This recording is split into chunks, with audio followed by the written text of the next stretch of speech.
इतिहास के पन्नों में कुछ नाम स्याही से नहीं बल्कि खून और चिंगारी से लिखे जाते हैं। एक ऐसा ही नाम था मंगल पांडे। मार्च की वो तपती दोपहर, बैरकपुर की छावनी शांत थी, लेकिन यह उस तूफान से पहले की खामोशी थी जिसने सदियों की गुलामी को चुनौती देने वाली थी। विवाद की जड़ थी ये नई एनफील्ड राइफल। खबर उड़ी कि इसके कारतूस को दांत से काटने पर धर्म भ्रष्ट हो जाएगा, क्योंकि इसमें गाय और सूअर की चर्बी है। छावनी के अंधेरों में फुसफुसाहट तेज होने लगी। क्या अंग्रेज हमारा धर्म छीनना चाहते थे? गुस्सा बारूद बन चुका था, बस एक चिंगारी की कमी थी। मंगल पांडे ने चुन लिया था, गुलामी की लंबी उम्र से बेहतर है धर्म और देश के लिए सम्मान की मौत।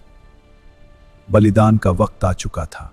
उठो भाइयों, अंग्रेजों के कारतूस हमें अपवित्र कर रहे हैं, अपनी आजादी ले लो। 29 मार्च की दोपहर मंगल पांडे मैदान में उतरे और चिल्लाए। विद्रोह की गूंज सुनकर मेजर ह्यूसन उन्हें रोकने के लिए झपटा। उसे लगा कि वह एक मामूली सिपाही को डरा देगा, पर सामने मौत खड़ी थी। तो दूर से निकली उस गोली ने सिर्फ एक अंग्रेज को नहीं गिराया, बल्कि 100 साल के ब्रिटिश राज के ताबूत में पहली कील ठोक दी।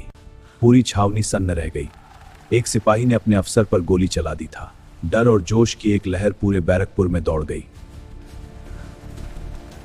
धुएं के उस गुबार के बीच खड़ा था वो नायक जिसने भारत को फिर से सपना देखना सिखाया।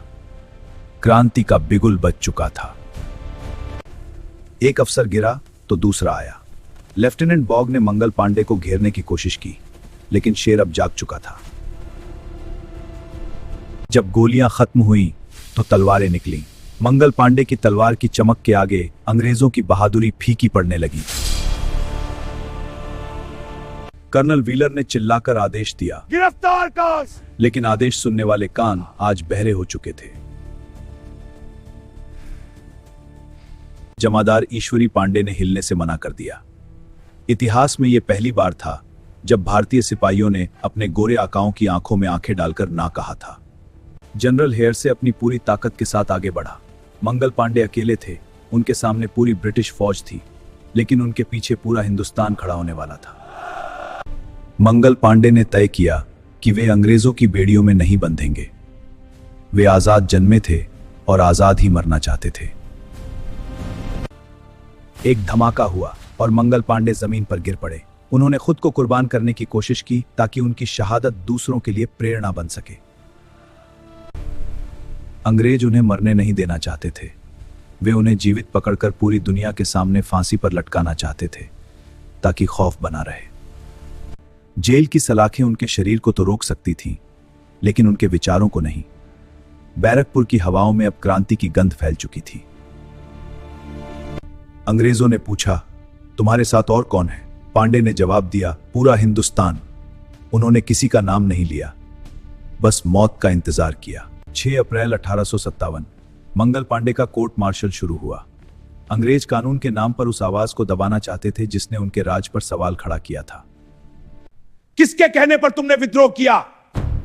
जजों ने बार बार पूछा कि उनके पीछे कौन है, किसने उन्हें उकसाया, मगर मंगल पांडे के होंठों पर सिर्फ खामोशी थी। वे अपने साथियों को आंच नहीं आने देना चाहते थे।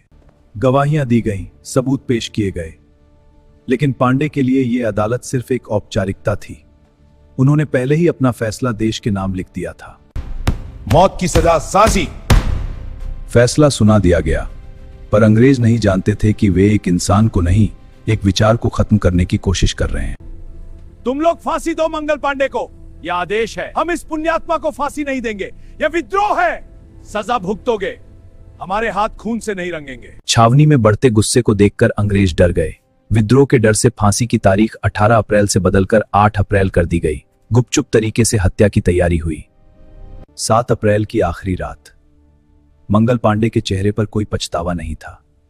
वे उस शांति का अनुभव कर रहे थे जो सिर्फ उन लोगों को मिलती है जो सत्य के लिए लड़ते हैं। अकेले मंगल पांडे ही नहीं, जमादार ईश्वरी पांडे ने भी अपनी वफादारी की कीमत अपनी जान से चुकाई। धर्म और भाईचारे की मिसाल कायम हो चुकी थी। पांडे अपनी आखिरी यात्रा पर निकले। उनके कदम भारी नहीं थे, बल्कि उनमें एक गर्व था। वे फांसी के फंदे की ओर ऐसे बढ़ रहे थे जैसे कोई दूल्हा बारात लेकर जाता है। 1857 की वो हार ही 1947 की जीत की नींव बनी। क्या हम उन्हें भूल गए?